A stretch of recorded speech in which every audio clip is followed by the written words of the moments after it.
जय श्री राधे। आनंद आशुलिपि पत्र का अंक 33, प्रतिलेखन संख्या 4, गति 80 शब्द प्रति मिनट। प्रारंभ करें। महोदय, मैं राष्ट्रीयकरण के उस पक्ष पर इसके सिवा और कुछ नहीं कहना चाहूँगी, क्योंकि विशेषज्ञों के रूप में आपने स्वयं ही पिछले वर्षों में देखा होगा कि हमारी मुद्रा व्यवस्था में कौन सी बातें हैं जो कमजोरी और उदासीनता को जन्म देने वाली हैं, और वे क्या परिस्थितियां हैं जिनके कारण हमारी वित्तीय संस्थाएं अभी तक देश के बड़े भागों की समुचित रूप में सेवा नहीं कर पा रही हैं। विराम।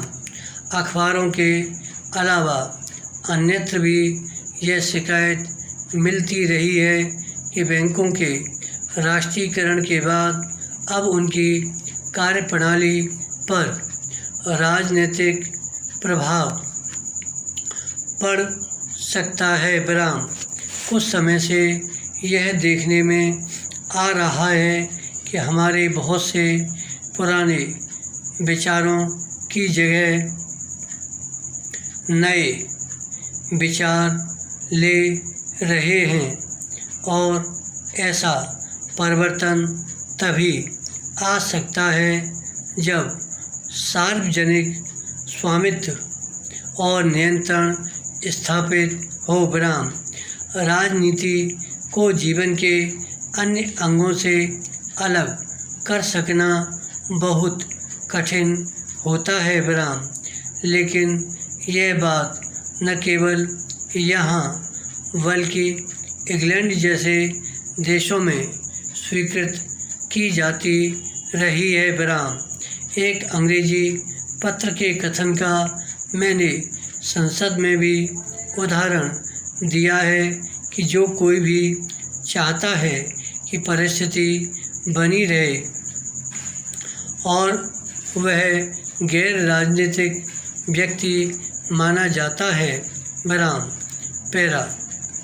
हालांकि ऐसी मान्यता भी राजनीति का ही अंग है, जबकि जो व्यक्ति परिवर्तन चाहता है उसे राजनीतिक व्यक्ति माना जाता है। विराम। ये दोनों ही रवैये राजनीतिक होते हैं। विराम। ऐसा नहीं है कि एक अधिक राजनीतिक होगा और दूसरा कम। विराम। बैंकों का अर्थव्यवस्था के विकास से निकट का संबंध होता है, और इसलिए वे राजनीतिक परिस्थितियों से सर्वथा अछूते नहीं रह सकते। विराम।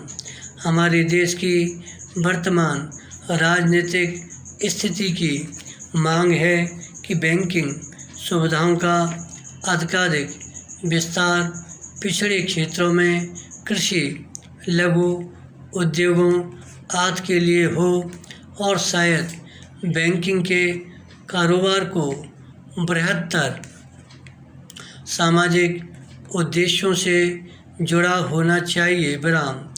लेकिन अगर राजनीतिक प्रभाव का यही आशय है तो यह राजनीतिक प्रभाव निश्चय ही उपस्थित है। विराम। अगर आलोचकों का उससे यह अभिप्राय है कि अपने प्रतिदिन के कामों में बैंकों का काम देखने वालों पर ऐसी बाहरी बातों का प्रभाव पड़ सकता है जिनका सार्वजनिक हित से या आर्थिक विकास से कोई रिश्ता न हो, तो मुझे आपको यह आश्वासन देते हुए कोई हिचक नहीं है कि जब तक इन कामों का भार मुझ पर है तब तक आपके काम में ऐसी बातों को आड़े नहीं आने दिया जाएगा। धन्यवाद।